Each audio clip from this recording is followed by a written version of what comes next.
આજે આપણે ગણિતની અંદર બહુપદી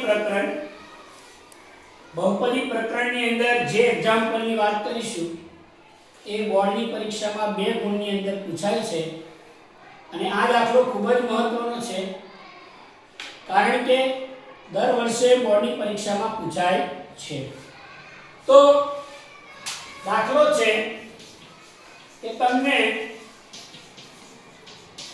શૂન્યનો સરવાળો આપેલો છે અને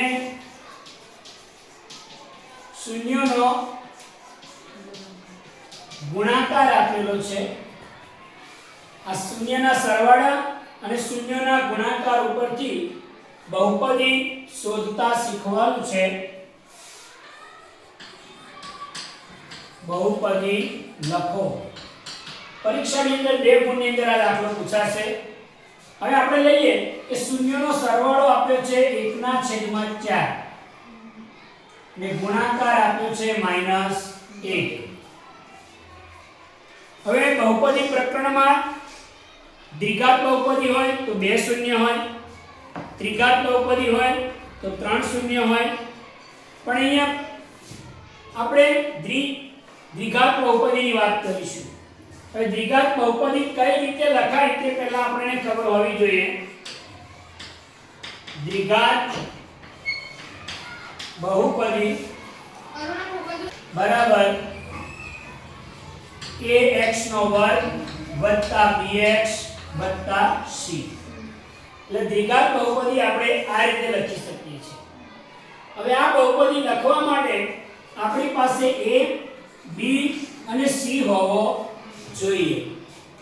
આ 3 સહગુણક આપણી પાસે આવી જાય તો આપણે આ બહુપદીને સરળતાથી લખી શકીએ છીએ। તો 3 સહગુણક લાવવા માટે આપણે આ સહગુણકો આપણે શૂન્યનો સરવાળો અને શૂન્યના ગુણાકારની ચર્ચા કરીશું। આ બેની મદદથી આપણે આ a b અને c શોધીશું। તો કઈ રીતે શોધાય એની પદ્ધતિ જોઈ લેજો।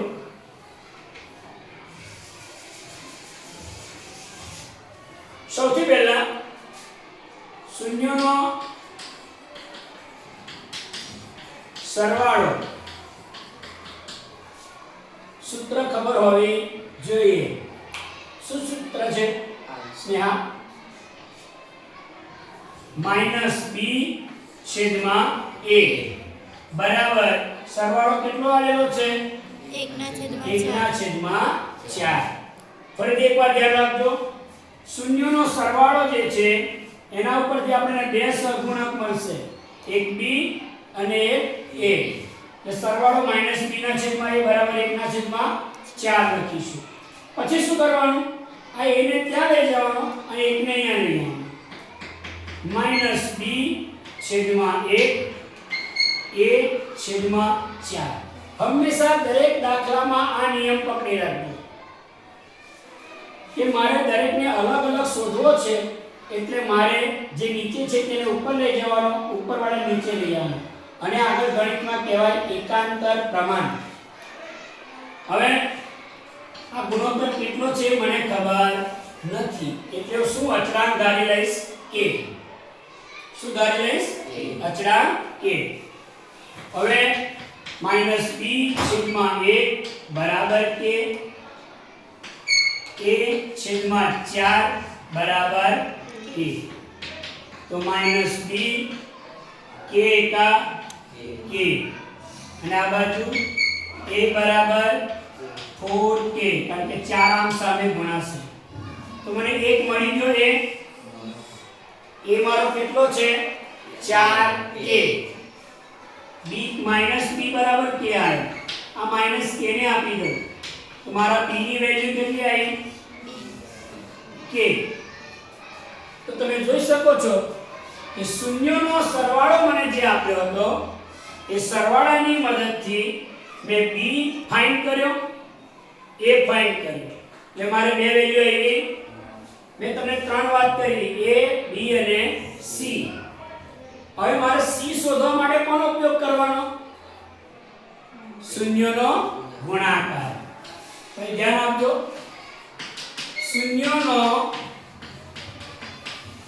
ગુણાકાર બરાબર સૂત્ર શું છે c/a શૂન્યનો ગુણાકારનું સૂત્ર છે c/a હવે a કેટલો છે તો કે અહીંયા -1 આપ્યું છે હવે તમને અહીંયા કોઈ વેલ્યુ નથી આપી એટલે અત્યારે c ને આ રીતે લઈ લઈશું તેથી c તેના તે k ની જગ્યાએ કેટલા 4k એટલે 4k બરાબર -1 આ 4k બાજુમાં જાય તો c બરાબર -1 ગુણ્યા 4k તો c કેટલા આયા માઈનસ પ્લસ માઈનસ 4k તો તમે અહીંયા જોઈ શકો છો કે મારા a ની વેલ્યુ આવી છે 4k b ની વેલ્યુ આવી છે -k આ -b સોરી ભૂલ છે અહીંયા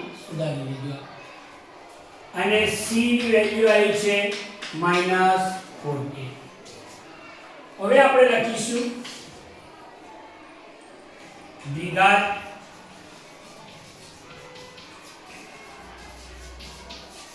બહુપદી બરાબર ax નો વર્ગ વત્તા bx વત્તા c a કેટલા છે 4k x નો વર્ગ b ની જગ્યા પર -k x અને c ની જગ્યા પર -4k બરાબર 4k x નો વર્ગ plus minus minus kx plus minus minus 4k આ બધામાંથી મારે k કોમન નીકળી જશે એટલે મેં k બહાર કાઢી લઈશ તો અહીં રહેશે 4 અને x નો વર્ગ ઓછા x ઓછા 4 તો આ જે છે એ આપણી માંગેલી બહુપદી છે ફરીથી એકવાર જોઈ લઈએ શૂન્યનો સરવાળો આપ્યો હોય